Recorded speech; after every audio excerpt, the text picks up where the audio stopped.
Good day, I am Bunga Katwaba with your midday news update. SARS expected to appoint new commissioner. Private hospital in Soweto launches new cardiac center.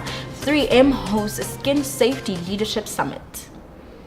South Africa will have a new SARS commissioner within weeks, and the tax collection agency is being strengthened by new units to combat illicit trade and tax evasion.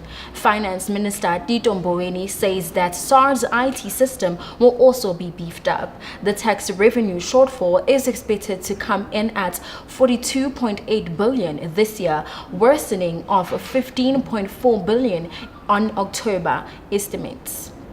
A private hospital in Soweto has launched its new cardiac center after receiving a license to operate from the health department. A daily newspaper reported Dr. S.K. Matseke Memorial Hospital in Diepkloof as part of the clinic's health group. During an interview with a Johannesburg-based talk radio station, Deputy CEO of the clinic's Dr. Dumani Kula shared his experience on the first week in the new cardiac unit.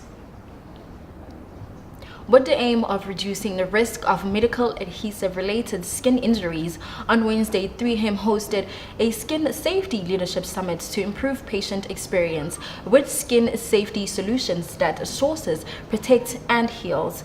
Our field reporter Precious Mola has filed this report. Nurses from across Johannesburg converged at 3M Woodmead Center on Tuesday for a Skin Safety Leadership Summit. The summit is aimed at reducing the risk of medical adhesive-related skin injuries to improve patient experience with skin-safe solution that secures, protects, and heals.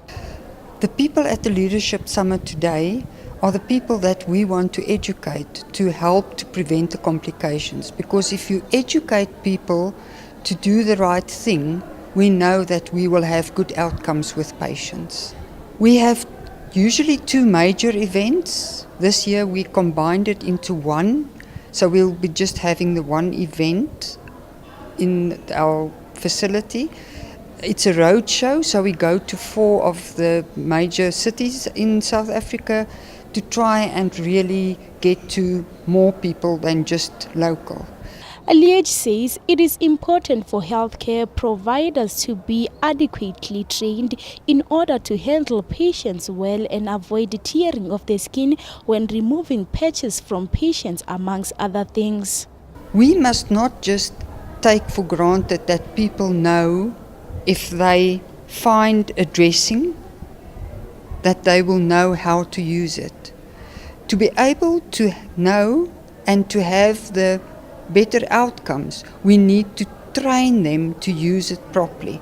If we think just a plain thing like a dressing on a drip line, this dressing has got a specific way of application.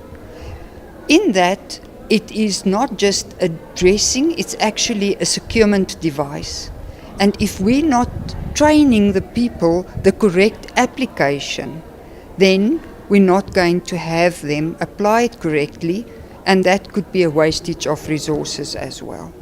The summit is set to continue today in Pretoria. I'm Precious Mola, Joburgtv News Woodmead. Tato Hazimtali has more on your sport news updates.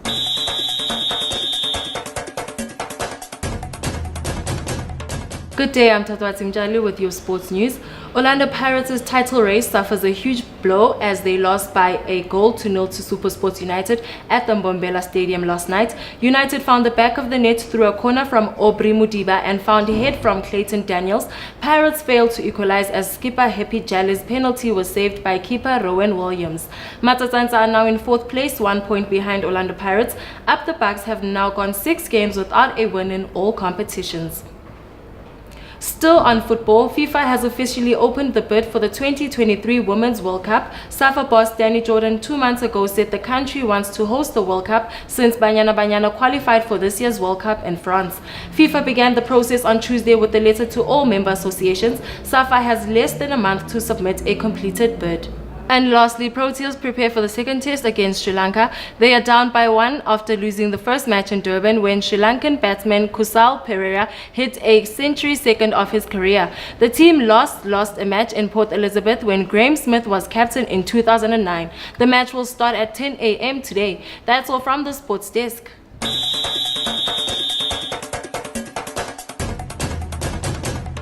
Now for your traffic and weather updates.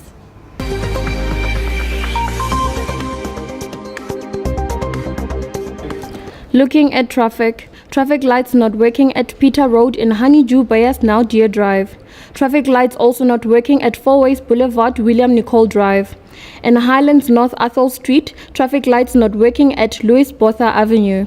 And traffic lights also not working at Jellicoe Avenue in Rosebank, Oxford Road. Moving to weather updates. In Johannesburg, expect a hot weather condition at a minimum of 15 and maximum of 28 degrees Celsius. And in Pretoria, it is also hot at a minimum of 16 and maximum of 30 degrees Celsius. That's it from the traffic and weather. Back to the news desk.